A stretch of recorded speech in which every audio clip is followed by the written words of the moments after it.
并任期也有高文铁台北市议会新村团败台北市长高文铁毛出声，被问了讲进前因老母讲，甲民进党互相无亏欠，敢无要选总统，交全民决定。高文铁伫开讲的头一天回应讲，放轻松就好。另外，针对华航罢工的问题，高文铁也认为讲啊，这个罢工若是伤久，政府嘛是都爱介入较好。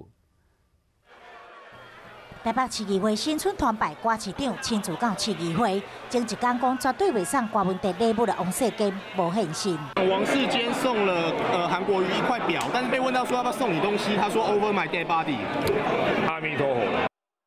开讲第一天，伊同款无想要讲王世坚针对华航罢工的问题，伊表示：罢工是人民的权利的，但是如果影响到另外一批人民的权益的时候，坦白讲，这个是这样，我们社会不要怕有冲突的，但是要解决冲突的机制。所以这是这样的哦，罢工如果太久了，政府还是要积极介入处理。 郭妈妈讲，是不是要选总统，交予全民决定？2020是不是争取总统宝座，引发关注。 世界上本来就没有谁欠谁了，这个 take it easy， 放轻松一点就好。